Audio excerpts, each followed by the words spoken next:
Welcome to Kickin with Sensei, and today we're joined by self-protection expert and ex-military intelligence officer, Tim Larkin. You're very welcome, Tim. How you doing? It's a great pleasure to have you on today. Thanks. And if you could just give the audience a little bit of background on how you ended up in the self-protection industry. I brought up on combat sports since I was a kid. My grandfather was really big influence that way. Lived in the Boston area in the U.S. and was just introduced to it very early on. I was a Navy kid. My dad was in the Navy. He was an officer. We moved all around, and every one of the bases had some sort of combat sport, usually taught by the Marines. And so I had a variety. I had a bunch of Korean arts that I did, judo, boxing, and then traditional wrestling, that we did. So yeah, I was always very comfortable with it. And then we moved to San Diego, California, specifically Coronado, California. When I was a young kid, I was just about heading into high school. And I was introduced to the SEAL teams. My house that we had an office on base housing literally looked out through a chain link fence across a highway. And on the other side of the highway was the SEAL training compound, basic underwater demolition school. And so as a young kid, my brother and I would jump over the fence and we'd play on the obstacle course. And that's how we learned about the SEAL teams. It was way before, like now it's very popular, but back then nobody knew really much about UDT SEALs. And I thought it was fascinating. I couldn't believe you got paid to do something like that. So that's how I got into the military aspect of things. My intention was to go in and become a SEAL operator as an officer, and go in. Towards the end of training, I had a diving accident that blew my eardrum. And I went into vertigo and I had no control. And the reason that was important is because that was kind of my first true introduction to true injury to the human body, meaning I had trauma to the human body that through will, I couldn't gut it out. I couldn't just tough it out or anything like that. My body physiologically responded in such a way that, I could do nothing other than respond to the trauma. Yeah. And so what ended my career before it even started as a SEAL, then put me into the intelligence community. I stayed in the special operations community. And I worked for a very senior command in the SEAL teams, and they ended up looking at hand-to-hand combat. And that's kind of how what I do today evolved. We ended up using a system that a Vietnam vet was teaching back then. And it came kind of the beginning of what target focus and what I do today is all about. So I've trained everybody all through the late 80s to really early 2000s. I did mostly military law enforcement, private military contracting, really before anybody else was really doing that kind of stuff. I don't mean just me. I mean, we were all working in South America, but now it's much more prevalent. Now with you had groups like Blackwater, and you had groups like Triple Canopy and all these other, private military contractors. Prior to the big groups, we were doing much smaller contracts in South America, and it was a very different environment. But then after 9/11, I did a course in New York, the 8th and the 9th of September, 2001. Yeah. Flew home on the 10th. Woke up the 11th and saw the area. I was right by the World Trade Center. I was training a bunch of financial professionals that traveled a lot internationally, and the training space was completely wiped out. Yeah. 3 of my guys that attended were in the tower. I think they were in the South Tower, and they got out. But it was very relevant. And what I had been teaching prior to that, one of the things, these guys are international travelers, and we were videotaping it. It was never supposed to be released. It was going to be an internal video for this financial group that I was training. I was showing, you can bring box cutters on, you can do that. I was just showing some of the ridiculous laws at the time that you couldn't do this, but you could do this type of thing. And it became very relevant the next day. So training, that I thought was really focused solely for like military and law enforcement operators, I quickly realized after 9/11, there's a strong need within the civilian community for this type of, and they were open to it. I always thought it was going to be too extreme, because I focus really on the area of justified lethal force. And it's just a fancy way of saying using violence in a way that after it gets looked at, it's ruled justified. And I find that in that area, there's very little good specific knowledge. And what I mean by that is, when in military and law enforcement, in law enforcement, you have a force continuum that says you can, is how you respond. In the military, you have rules of engagement. And what's interesting, I found on both levels, at the lower levels of both of those dynamics, there's a lot of good information, how to arrest somebody, how to control somebody, how to do it. When it came to the point to where you were, facing grievous bodily harm, you were completely free to respond to protect yourself at the full extent of the law. That's where most people just, in military and law, would say, okay, do whatever it takes, ... No information. And that's where I find it most interesting is when you need the most specific information, there's very little good information on what to do at that level. Whereas the predators are extremely comfortable at that level because they understand inherently that. So sorry, I don't mean to be long-winded, but that's my background. Perfect. Now, and I know violence is basically a very taboo subject in the civilian. Do you think that's something that needs to change rapidly and kind of be more accepted and actually people see violence as a tool rather than a taboo? Yeah, that's been my really main mission since 9/11, really since 2001, is letting people know that studying violence does not make you violent. Yeah. If anything, if you're not a predator, a criminal predator, and you're just a normal person, studying the tool of violence actually has the opposite effect that you'd think. It makes people less likely to use the tool, because when you really understand it, you realize how fragile the human body is and how willingly participating in something that you could easily opt out of is a really dangerous gamble, especially. And to me, that's always been there. The problem I'm seeing though is the last couple of, it's really funny because I paid a huge price for using the term violence for the last 20 something years.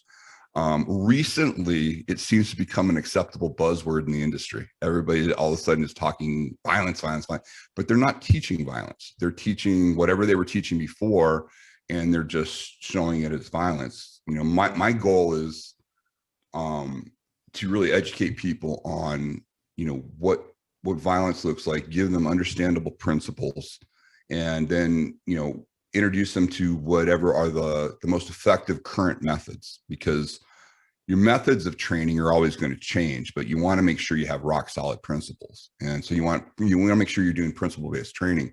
And when it comes to violence, that's extremely important, because I want it to be objective. I don't want anybody to say, look at my training and say, oh, that's a really good, quote unquote, a technique, or that's this or this. No, what I want them to do is I want them to show what we're training and then compare it against real acts of violence. And the one thing about closed circuit TV, it's provided lots and lots of examples of real violence. How it actually occurs on the street. And my thing to people, when they're evaluating that is, we're not watching violence to become violent or be fascinated by it. We're trying to figure out is, hey, the training that I'm currently doing right now, and I got a big caveat, I live in Las Vegas, Nevada. It's the head of the UFC, headquarters out here. I have tons of friends in combat sports. I love combat sports. I was raised with combat sports. This is not, denigrating combat sports in any way, shape, or form. But if your goal is to train for your protection in the real world, meaning without any of the parameters that you get with combat sports, you get the rules, you get the ref, you get the defined area, and you also have time to train, for one specific opponent. which is amazing. You know, I mean, the athleticism and that is incredible, but none of that exists in the real world when you're facing real violence. And what's interesting is when you take in the parameters and you say, okay, what are unique parameters that every human being would face? You know, if I'm looking at male, female, it doesn't matter who I'm training. I'm assuming a couple of things. I'm assuming that when a threat comes, it's going to be multiple attackers. Those attackers are going to be bigger, faster, and stronger. And those attackers are going to carry tools. They're going to carry weapons. And when you have that assumption in training, you quickly realize that, you know, the number one focus that we want to focus on is injury to the human body, because the more you look at the data, you realize that the people that survive are those that are able to successfully injure the other person in a way to take the brain out of the equation and do it. So I think it's getting more accepted. I think people are still wildly uncomfortable with it. And I think, I think rightfully so, because I do think there are a lot of people, especially in reality self-defense world or some of this, that are just, they're advocating for you to use violence in a situation that we all know would be, you know, criminal, basically. And I think people do a really, you know, they either try to glorify violence in some way, shape, or form from a tough guy macho standpoint, or they try to act like, you know, oh well, you would never need violence, and neither is true. You know, my goal with any client is to minimize the chance that they would ever need to use any of the physical training to protect themselves. I really want them to live a life that minimizes the chance that they'd ever have to use any sort of, you know, quote unquote self-defense training. Yeah. Do you think a lot of the self-protection that you actually see out there now is aimed towards more of a social aggression rather than actual asocial violence? Yeah, I think it's interesting when I do a lot of, I've had the pleasure of doing, well, I don't know if it's a pleasure, but I've had the opportunity to work with a lot of the top corrections officials here in the United States, and a lot of the top penitentiaries where you have, you know, groups like the Aryan Brotherhood, the Mexican Mafia, the Black Guerrilla family, the Netanya's. I mean, there's just all sorts of different gangs that you can study out here, and how they use the tool of violence and how violence is currency for them. And what's interesting is, you know, they have a very clear understanding of the tool of violence. People think of prison life, and again, this is not glorifying it. It's just a very, the reason it's worth looking in a penitentiary setting is because it's literally a petri dish for asocial violence. And violence is not necessarily random in a penitentiary. It has to be approved. And the reason it has to be approved a lot of times within the gangs is because the last thing they ever want to do is disrupt business. You know, they want to make money, and, you know, violence is their currency that allows whatever the particular gangs are to have their strengths. You know, they know that this group runs the heroin that comes in. This group, you know, runs any of the, you know, illegal gambling or anything that's going on. It's wild when you see how innovative these individuals are and how direct they are in using the tool of violence. They understand, they're not interested in opinions. They're only interested in getting results. And so there's some commonalities, you know, that you find. And what I try to do is I try to take this information, because I often say the best information for your self-protection often comes from the worst parts of society. And so the challenge is to extrapolate out the good information without glorifying the criminal aspects of things. Because you know, when you see what it takes to survive in an environment like that, and how you need to look and operate, there's a lot of useful information that we can use out here in the real world, you know, in the civilian world, to operate ourselves, that will really minimize the chance of violence ever coming into your life. So to me, it's just, as you can tell, I mean, I've been doing this, you know, 30 years now, and it's as fascinating as to me as it was when I first started doing it. I really enjoy, you know, sharing that type of information with people and getting them to think about, you know, really the unthinkable. And that's, that to me is really interesting.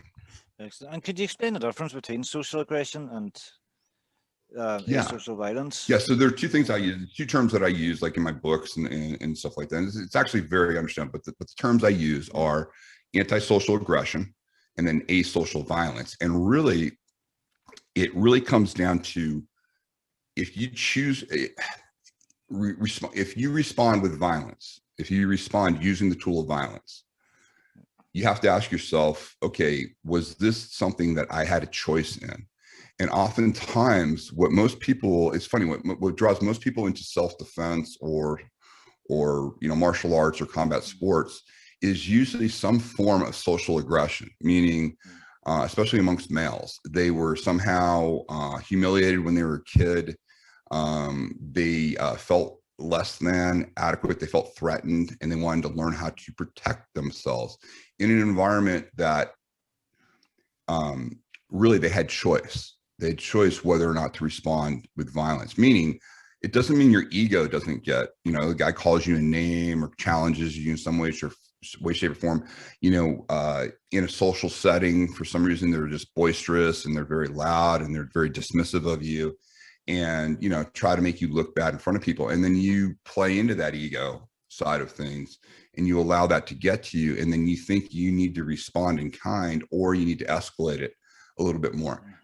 These are the areas where I try to educate people and show them that, hey, this is all avoidable. If you have choice, it's not the time to use violence, meaning if you have the choice to leave, safely get yourself out of there.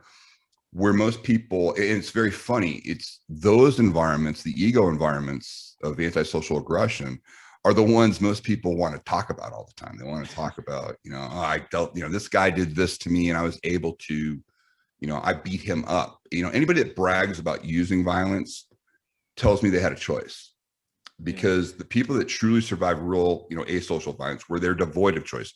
Asocial violence is you are facing imminent grievous bodily harm. You are devoid of choice, meaning if you had an option to get out, you would have got out right away. If you could talk your way out, you would have talked your way out. If there's any chance of you getting out of that situation, you had an exit in any way, shape, or form, you would have taken it. And now you're in a situation where the person's closing distance on you, or the attackers are closing distance on you.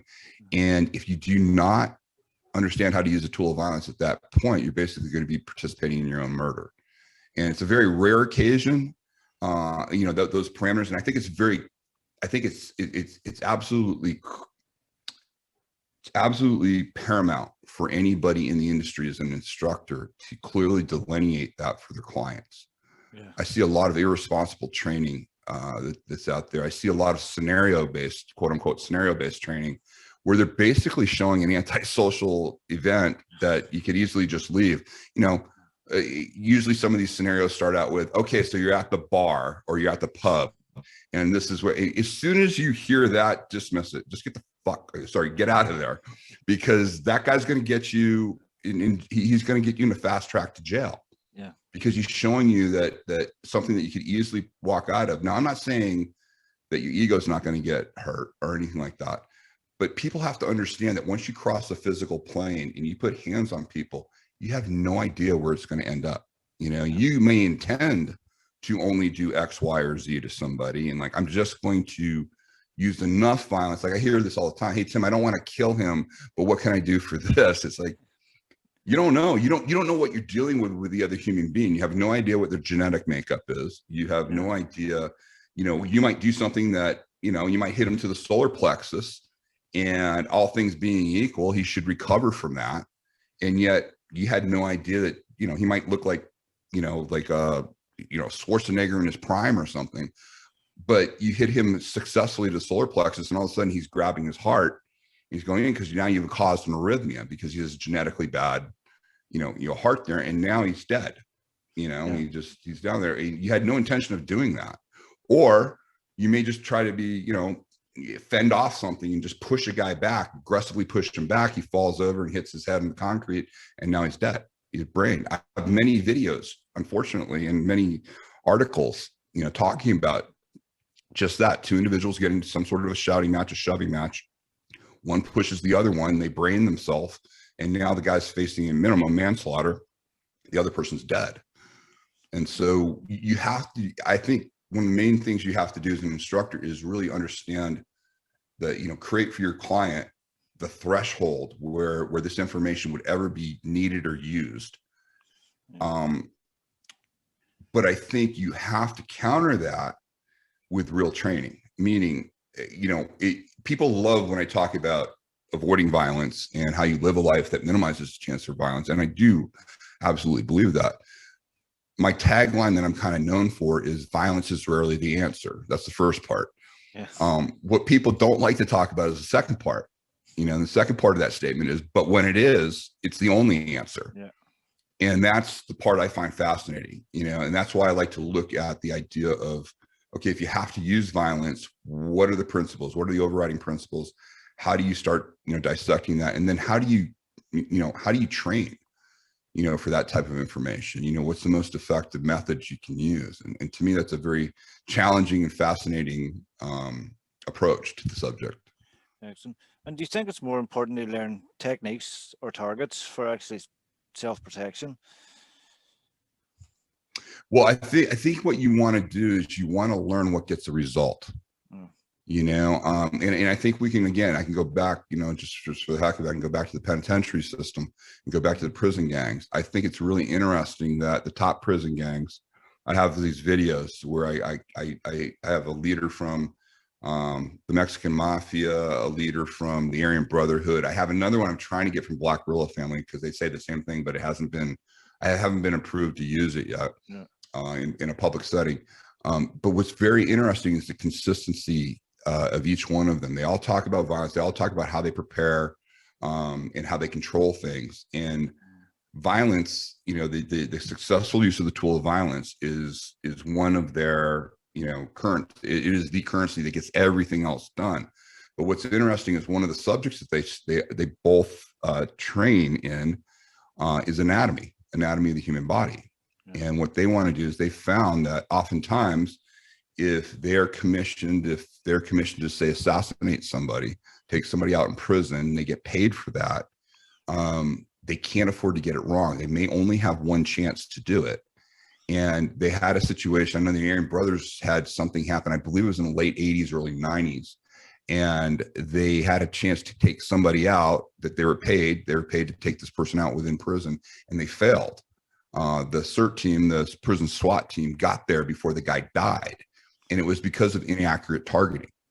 Yeah. And so after that, they put out an edict that you will learn, anatomy. And this is not like, it's not like they went to an in-depth college course on anatomy. What they wanted to find out is where on the human body, if we're going to put our efforts, are we going to be guaranteed to get the biggest results? And that's when they started looking at these areas of the human body that I discuss in a lot of my training, and that's the reason I assume my client is whatever client my client avatar is, male or female, that the predator gives them an opportunity. This is not like a traditional squaring off and everybody. Usually the predator does not fear whoever they're going after, and they'll bring themselves close enough to where my client, as long as they're trained properly, has an opportunity. And I say an opportunity because you still have to do the work, but at least my client knows where to go on the human body and get a real result. Whereas,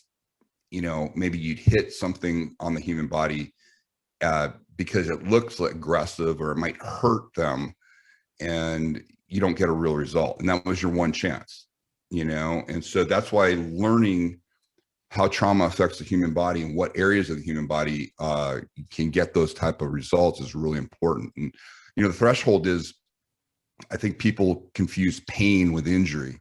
They're completely different. Pain, people's response to pain is all over the place. You can bend a guy's finger back and he'll capitulate. Another guy, you can break 4 fingers in a row and he'll keep coming at you. It's not that. The way we define injury to the human body is it's a decrement of function. So either you are attacking a specific sensory system of the human body, say, sight, hearing, breathing, or you're breaking structure of the human body. You're actually breaking physical structure on the human body, so it no longer can perform as it did. Now, some of the trauma is, all things being equal, is survivable. Some of the trauma is going to need immediate medical attention. The threshold of trauma is all over the place, but what your goal is to put an injury on the person to take away the most dangerous part of that person, which is their ability to think and move. So you want to take the CNS, you want to take the brain out of the equation.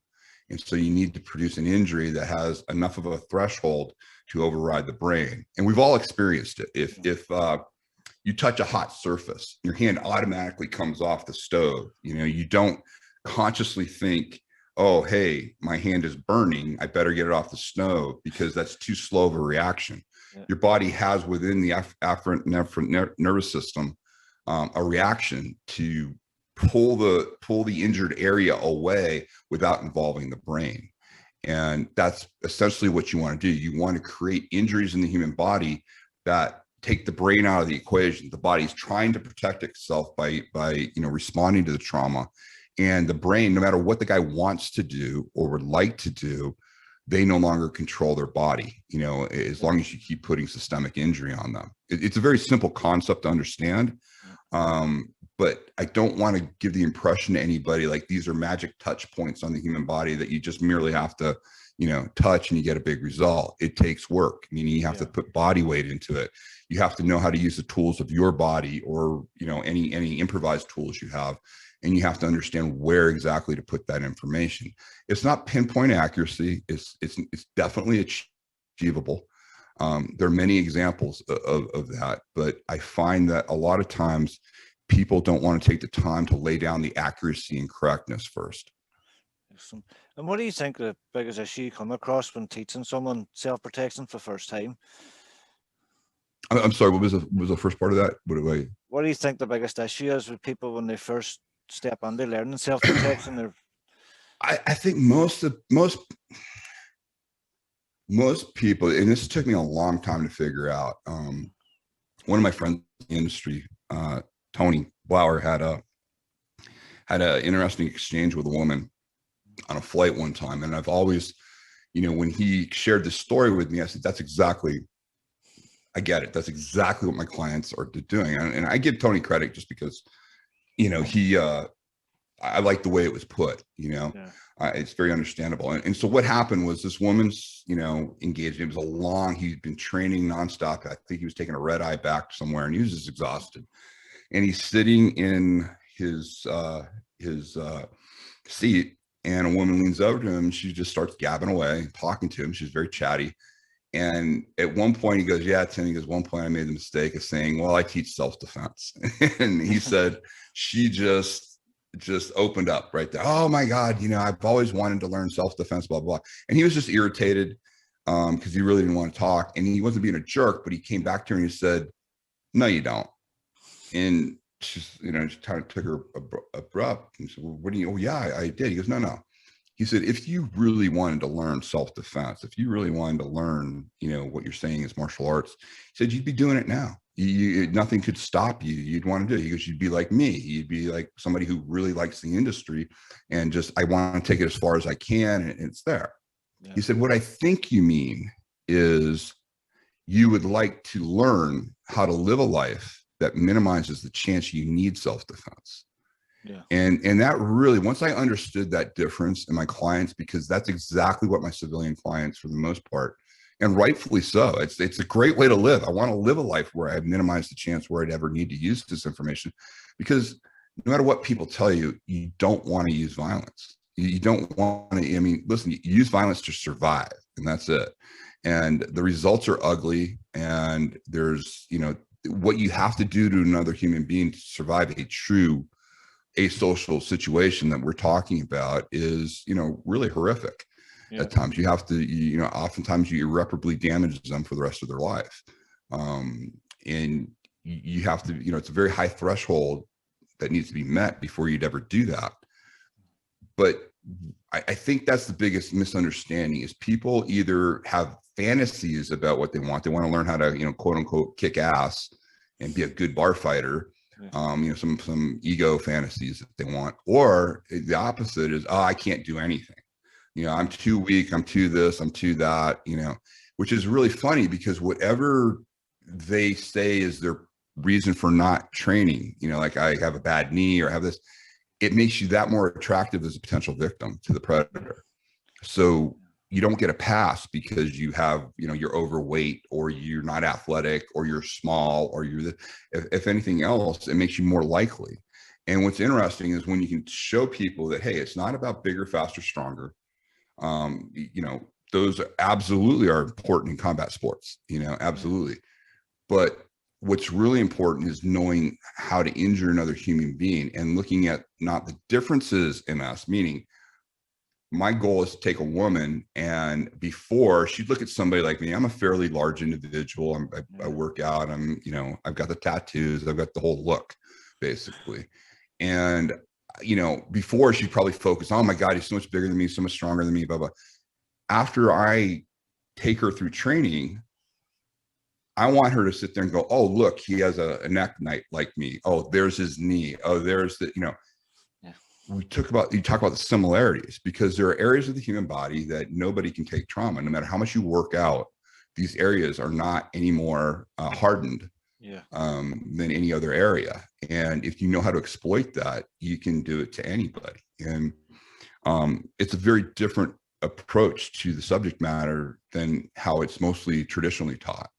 Yeah, definitely. I always compare. Let me be clear. Traditionally taught to the general public, it's very well known in the criminal classes. Yeah, definitely. Yeah. I always compared the first response training now as a life skill. It's something you learn, but you never really want to use it, kind of thing. It's exactly. It's good. Yeah, nobody wants to have to perform CPR on somebody, but thank God you know it if you need it. Yeah. That's the same way with violence. People will be very thankful to survive it. I guess the analogy that I use a lot is the idea of swimming. Normally in a seminar, I'll ask the class, I'll say, hey, how many people know how to swim? And usually the vast majority of people will put their hands up, for the most part. And then I'll say, okay, how many of all those that have their hands up, how many of you have ever had to swim for your life? And then a bunch of hands come down, and usually there's one or two, and I always have my hand up. I've had to swim for my life twice. And I say, okay, of those of you that had to swim for your life, would you ever want to experience that again? All hands come down. Yeah. That's real violence. Real violence is something that, man, you get a taste of it, you survive it. You certainly don't want it back in your life again, willingly put it in your life again. And that's kind of how I approach the subject with people. Like I told you earlier, if somebody's bragging about using the tool of violence, it means they had choice and they got lucky. And I show videos, like I did one recently on YouTube, where I finally showed I showed two epic brawls. I showed one epic brawl, which is a couple of Russian guys going at it in the street, and they were going hard, and they beat the crap. And one guy beat the crap out of another guy, and he ends up surviving it. It was bloody, it was nasty, he was on there, but they lift him up at the end, and the guy walks away, and he survived that situation. I then show almost the exact same type of scenario in a bar. I believe it was in Arkansas. Two guys, same thing. They're coming together, and the verbals going back and forth. One guy finally hits the other guy. That guy hits the ground, pool of blood. His brain bleeds. He's dead, like immediately. Yeah. The brawl before had the concrete, had everything, had the streets. There is just as many potentials for that to happen there, but it didn't. And so what I try to tell people is, if you choose to use violence, you're rolling the dice every time. You have no idea what the outcome is going to be. Therefore, violence is not something that you want to use if you have choice. You only want to use violence if you are devoid of choice. And teaching people the difference, and then putting training methodologies together to help them identify when something's asocial is really critical. One of my favorite things that I've actually seen you do is was actually a picture of two guys, one choking the other. Right. And then you asked the audience, I can't remember exactly what it was you asked now, but everybody put themselves in the position of the person being choked rather than the attacker now. And well-meaning people, if they look at an act of violence, and this is one of the probably the most controversial things. Funny, nobody's asked me this lately in an interview, so this is good.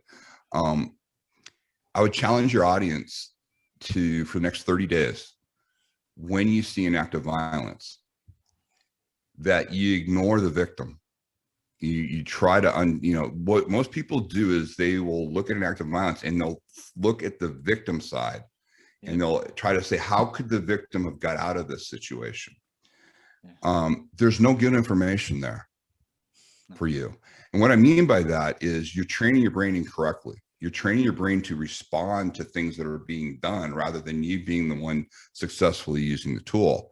So what I have people do is I have them see themselves. You're making a choice when you view violence. You're saying, do I want to see myself as a person successful using the tool, or do I want to be the one that's having the tool used on me? And and again, this is a mental exercise that you're doing. By focusing on the guy that's using the successful use of the tool, and oftentimes it is a criminal, you're not condoning the act. What you're training your brain to do is only identify with the successful use of the tool. Yeah. And you say, oh, okay, that's where everything changed. Like all of a sudden what you'll see some sort of situation. Normally, sometimes it gets right into injury right away, but normally there might be a scuffle ahead of time, maybe a man dance or something. Then somebody steps in and injures the other guy. And that's what I want my client to realize. Go, oh, that's what he did. Oh, I see where he struck on the human body, got that kind of result, and it went down. That's good information for me. Yeah. If I should ever need this information, I like to know that if I go to that part of the body, that's the type of result I get. Why? I've seen about 3 or 4 videos where the same part of the body gets struck and this person reacts to it each time this way. Inherently, that's good information for me. And it's a very challenging for good people to do that exercise because you want to empathize with the victim. And I get that, oftentimes, it's hard for us to see it, but the telling thing for me was they did a study. I want to say it was probably 15 years ago or so, where they went into penitentiary. These psychologists went in and they showed self-defense videos, or they showed acts of violence or something. And what was interesting was the predator class never once imagined themselves being on the receiving end of the violence. Every time when they're asked to give it a comment, they say, "Oh yeah, well, they go, oh yeah, that was good. Yeah, I would have done it." But most of the alphas would take it one step further. They'd say, "Yeah, that was good, but I would have done it this way." And then they'll talk about like a way they would have improved upon the attack that you're watching at that point. Yeah. That actually is a very healthy way for us to view violence, to protect ourselves. Not, again, it's this challenge of, the best information often comes from the worst people. And if we just sit there and say, hey, violence is merely a tool, how you use the tool will be determined whether or not it was a, justified use of the tool, which will be self-defense, it'll be ruled self-defense, or criminal use of the tool, which will then get you prosecuted. But violence itself is inert, either side, quote unquote, can use it. And therefore we should look at it as just a neutral tool. And we should see, hey, how is this tool most effectively used? Yeah. And that's probably the biggest challenge. The physical training for people, for me, that's the easiest part. I can train you all the physical stuff. I can show you where in the human body to go. It's context. It's wrapping their head around, when would I ever do this? When would it ever be, a time where I'd be justified in using this? And then getting them to get conditioned to sit there and say, hey, studying violence does not make me violent. Yeah. It's actually a great protection mechanism, because I've always found the people that are most highly trained, non-criminals, the people that are most highly trained in using justified lethal force tend to be the calmest, really just great people. Like a lot of my friends that are very, very well trained in a lot of other disciplines and tactically trained, are fantastic individuals who don't go around paranoid, don't go around, looking around all the time. They understand the tool of violence. They have trained, and they understand, hey, until I need it, I'm going to have a great life. I'm going to enjoy my life, and it's not going to run my life. Whereas I think a lot of people, if they haven't ever looked at, their own self-protection, self-defense, I think there's that 800-pound gorilla that kind of travels around with them at times, that says, hey, you haven't thought about this, and here's a potentiality for this, here's a potentiality for that.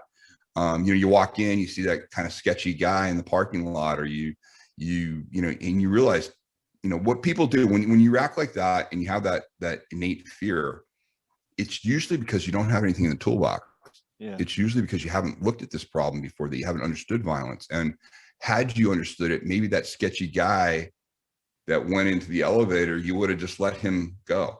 You wouldn't have got on the elevator at that time. You know, you would pay attention to these things, you know, because the body non-verbally communicates with you quite a bit when it comes to your own self-preservation. It's just oftentimes we ignore it.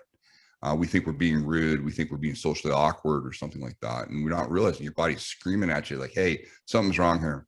You know, just get yourself out of here long before the event ever happens. You know, that to me is the much more interesting part of the problem than, you know, it's easy to physically train people and here's how you do this, here's how you do that. And, you know, be all macho about it and do that. And listen, I did that for years. You know, I mean, I literally, when I trained military and law enforcement, it was all about just taking people out. And it was fun and it was great. And those, you know, working with, you know, highly competitive type A personalities who are very competent, that's a lot of fun because you don't have to sell them on the idea. Oftentimes it's much more difficult to take people that really should never have to experience violence, who are just good people, and take them through training and say, hey, listen, here's a tool that you probably haven't thought about using. And here's why you want to consider this. And here's why it's worth, you know, looking at. That's it. You've also got an excellent book out, When Violence is the Answer. I've actually got it here. I'm in the middle of reading it at the moment. Oh, good. How did that come about? When did you decide to put pen to paper, so to speak?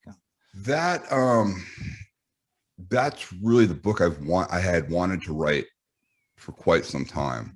I was getting resistance from my publishers. They really hated the term violence that I used. The term violence kept me off a lot of the lists and promotions, and especially in especially the current state that we're in right now. It was, you know, that oftentimes people will lump me in and say that I'm somehow promoting violence.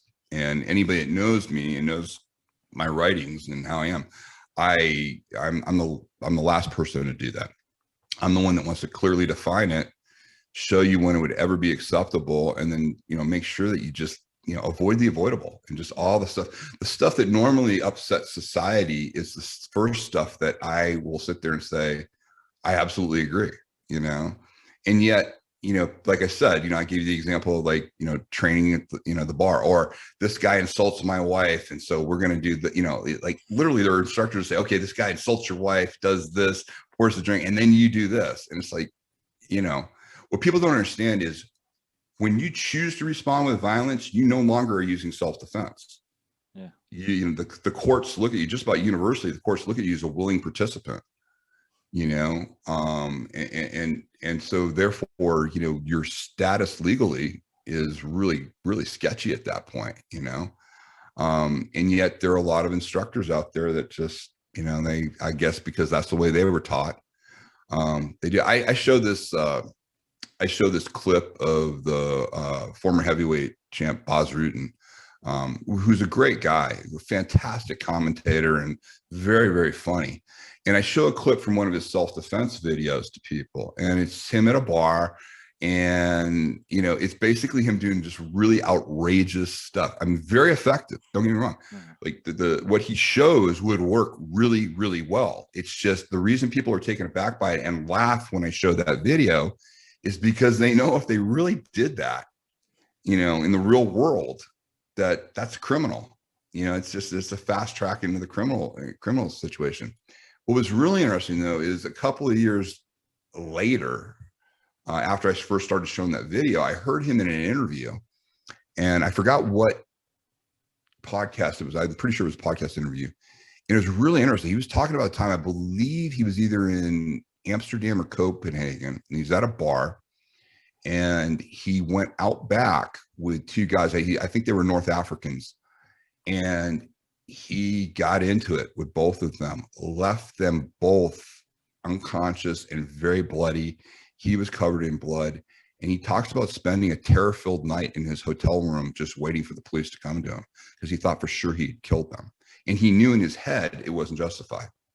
And I thought that was really awesome of him to share that, you know, with everybody at that point, because it was a very real moment that he was talking about. And he talks about the fact that luckily he has no idea what happened to those guys, but luckily, he got away with it. And it was kind of a changing point in the way he looked at things at that point.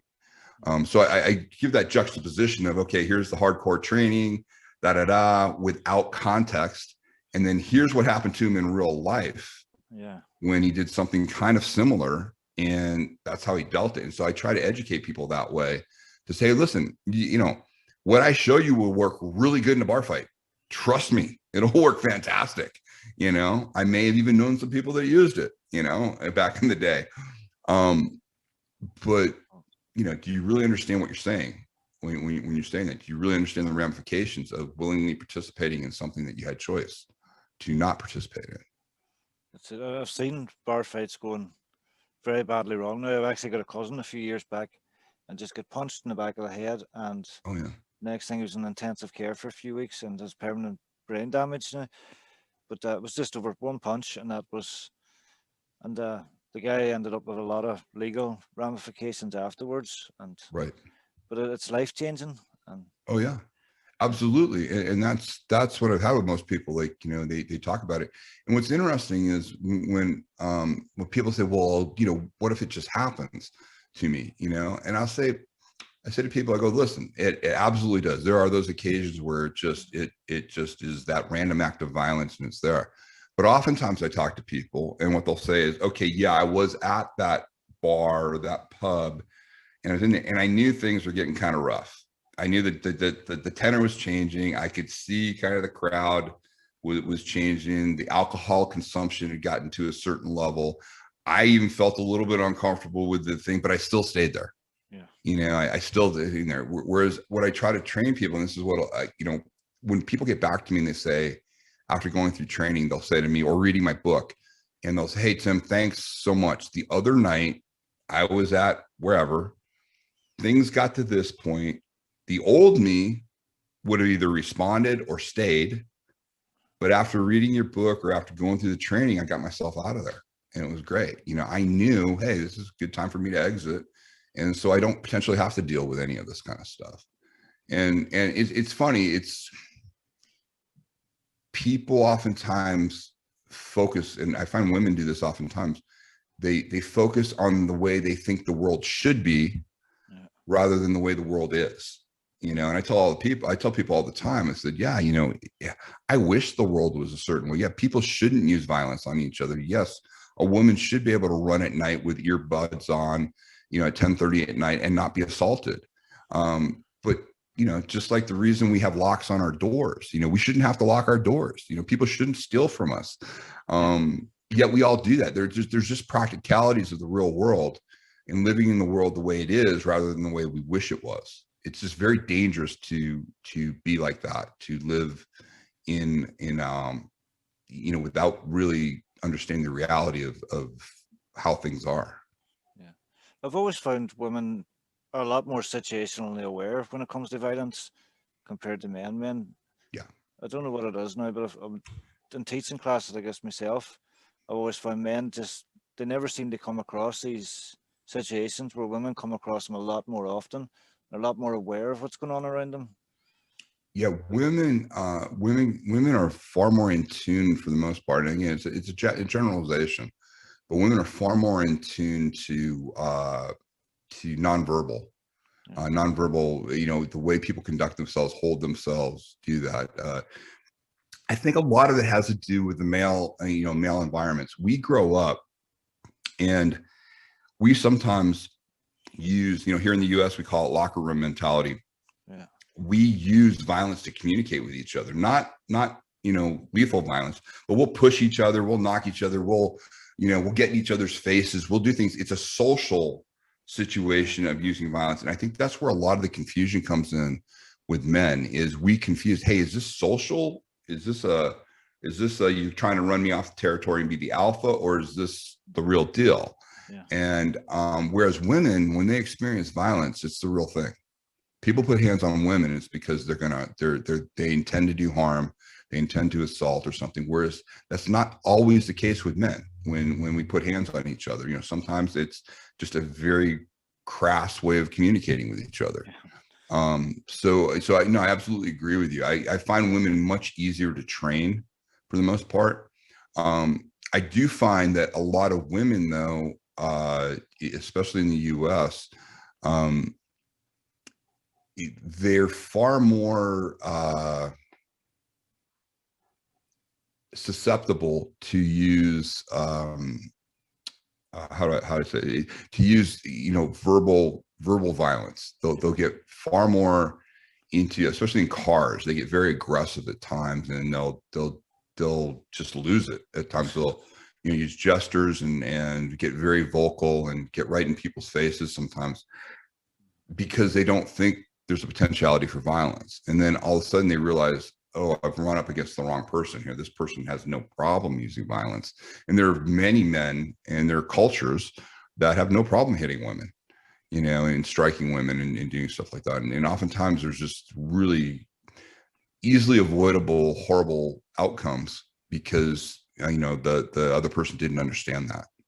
Yeah, definitely. I've actually noticed I used to work in the bar trade, and I know if we were asking someone to leave a bar, we would actually send a female barmaid out to ask them because it was less likely to get Yeah. progress to violence. It was interesting psychology around it, but yeah. And it's funny here in Vegas, a lot, and I've had my brother was a bouncer for years in San Diego doing it, and they found it to be very effective early on, that when people were coming in, they started, a lot of the doormen would start shaking hands of people when they come in and introduce themselves. It's that human element, it's that idea of like, hey, now I've made contact with you, you're human. Therefore, if I have to come later on and say, hey guys, calm down or whatever, they remember, oh, this is the guy that shook my hand on the way in. And all of a sudden, like it's a nice pattern interrupt to the, the aggression that's going on. And oftentimes it can avoid, that human contact can avoid it actually getting to physical violence at that point. It's a good way of escalating, when you do that. To me, I just look at the risk reward at this stage. And granted, yes, I'm older now. And, if you were dealing with the 20 something Tim, I was out having a great time with all my friends and doing stuff. And yeah, did I take some unnecessary risks at some shady places? Absolutely. And pridefully so, that I got away with it. But at this age, that I'm at now, when I'm working with my clients, I've really tried to focus on the idea of, preemptively understanding your environment, not just being situationally aware. I think that's kind of a buzzword everybody uses right now. Yeah. It's really just being aware of what's going on around you as far as the tone and the temperament. It's really being in tune more with your nonverbal. Yeah. And, communication. I mean, we have I forgot what it was, but the body's ability to communicate through nonverbal is far exceeds our traditional ways of communicating. And yet we, whereas our ancestors, all the way back, absolutely depended on that for survival. We, because, we're a much more advanced society now, and we don't rely on those indicators as much as we used to. Definitely. And finally, how can people find you online and learn more about your courses? And probably the best thing right now is I think probably the best area they can go to is my YouTube channel, which is just Tim Larkin Personal Protection. You'll find me right away. And really, that's kind of going to be my main area to communicate with people. You'll get all the other information there if you want more information. But if what we've talked about is of interest to people, there's lots of other videos on the subject, and the way I communicate the subject for people. And I just want to say, like anybody that's studying martial arts, combat sports, I want them to understand that my approach to thing is not that you have to do the TFT thing. That's the name of my training, is target focused training. That's not how I see it. What I try to do is I try to explain the idea of, if you're using whatever information to protect yourself out in the real world, you want something that you can put a template over your training to say, okay, what in my training yields injury as defined by the street, as defined by real violence. And that's really it, because nobody has a patent on violence. TFT is not the way to do violence. What I do is I have principles and methods that I can share with people that I think will get them a direct path to using the tool of violence to protect themselves in a life or death situation. Yeah. But, you know, you can get that from many, many different areas. You know, it's just understanding the result you're trying to get when your life's on the line versus when you're in competition. Yeah. Excellent. I'll put links to everything in the description there as well, so people can find the website and the YouTube channel. And it was a pleasure having you on, Tim. Oh, thank you so much for inviting. Thank you for letting me share the message with your people. I appreciate it. Thank you, and all the best. And